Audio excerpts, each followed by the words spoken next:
Anime fillers are the most hated thing in the anime community. It seems like, it's like the one thing every anime fan can agree on. Like the shonen versus the slice of life, but whatever.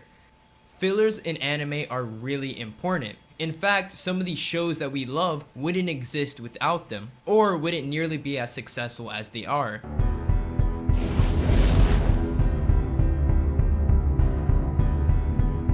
So currently on YouTube, there are a lot of videos already talking about fillers, but this video will be more about the business side of things and why a production company will choose to use a filler over maybe a different option that they have. And then we'll also dive in a little bit to why specific long-running shows versus short animes will change the different type of fillers they use, or the exceptions to those fillers.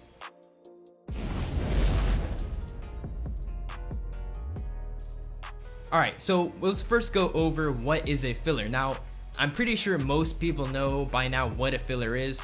However, some people's definition of a filler varies a little bit.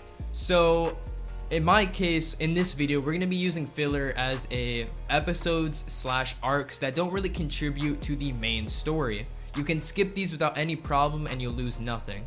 Most people will use a different definition of the word filler. They'll maybe say anything that isn't canon or true to the manga. However, I don't like using this word this way, because then diverged anime, like Tokyo Ghoul, would be considered filler, or in any of these anime.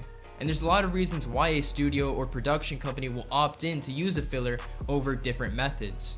However, so it's mostly so the anime doesn't catch up with the original source, which might be a manga or short novel. Now, like I said before, there are a few exceptions to using fillers. However, I'll talk a little bit more about that later. Usually, fillers are the most common in long-running anime, like Naruto and One Piece. And this is because, they have to be on air or they risk losing their time slot. I'll also talk about the different business models and how necessarily that impacts how they use fillers in the anime. There's actually a bunch of ways that a production company can avoid using fillers, and here's some of them.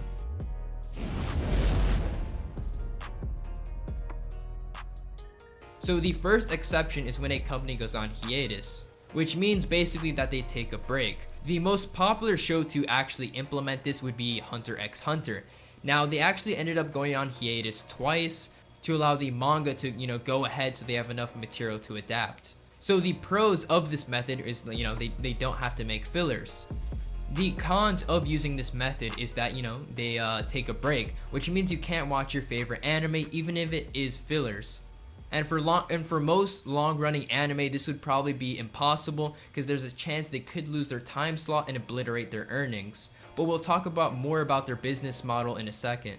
So the second exception to a filler would be to diverge the series. Now, this is more used in short-running shows, however it is used in some others like the Full Metal Alchemist. And this method actually isn't too popular and you won't find too many animes actually doing this.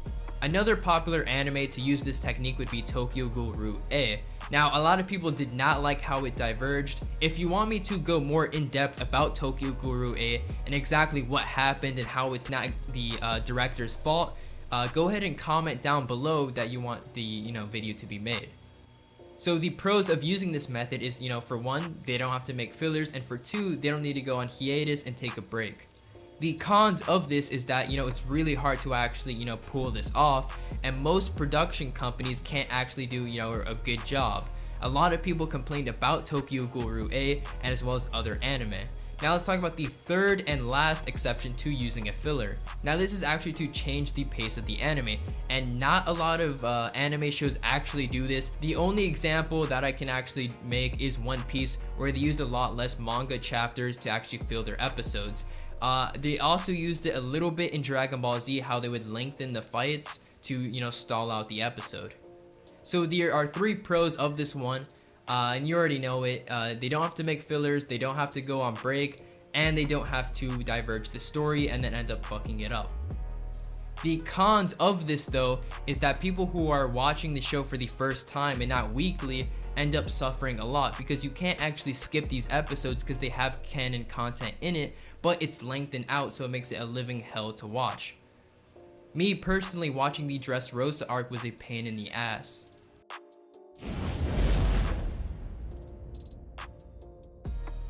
So now we're at this part of the video where we're going to be talking about how a different business model that an anime implements will change how they use fillers or the exceptions to fillers. So first, briefly, I'll go over the two most popular business models. The first one is for long-running anime like One Piece, Bleach, or Naruto. So for this, their target audience is usually like families or children, and they air on Sundays. Specifically, One Piece airing on Sunday morning. Now for these shows, basically they have sponsorships to allow them to go on air as long as possible, while their goal is to sell a lot of merchandise. So Justin Savakis is the founder of Anime News Network and writes a column called Answer Man. He talks more about this, saying, "The merchandise makers sponsor the show through the TV network. The TV network pays the producers pay the animation studio. Everybody's happy. And as long as the sponsorship money holds, i.e. the toys and stuff keep selling, the show continues." Now this already takes out the first exception to fillers because they need to air to sell their merchandise, and they can't really risk going off air. And especially like animes like One Piece that have extremely attractive TV slots. Now let's do this in a case for Black Clover, where TV Tokyo actually did an offer to the manga company Shueisha.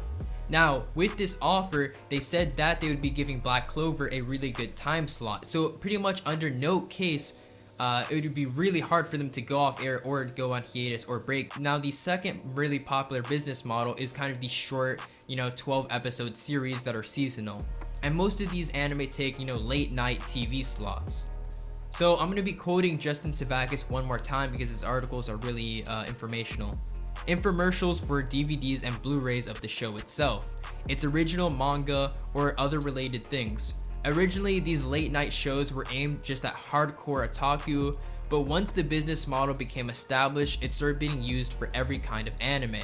Now, the biggest reason that an anime is seasonal is for money reasons. That way, the sponsors of the show don't need to put up too much money up front. They can just pay for a season of production. Then if it does well, then they can keep making more seasons. Or if the show bombs, they can just pull the plug and they're not like constantly in production of other episodes that just need to be scrapped. Now, long-running anime don't usually have a production committee. I was actually wrong in my video talking about Black Clover when I tried to say their production committee. But for those like short seasonal anime that have 12 episodes that are, usually have the late night time slot, those usually have a production committee because those are more chances to bomb than a long-running show that everyone thinks will, be a hit. So in most cases, you won't see really fillers in this short kind of 12 episodes anime, and a big reason that the studio actually uses a filler would be to meet up their contract demand. And that's why you get a lot of those beach episodes. Thanks for watching this video. If you have anything to say about this video, make sure to leave a comment down below. Make sure to hit the subscribe button and the bell next to it. Finding good anime can be a pain in the ass, especially if you don't have a Crunchyroll account.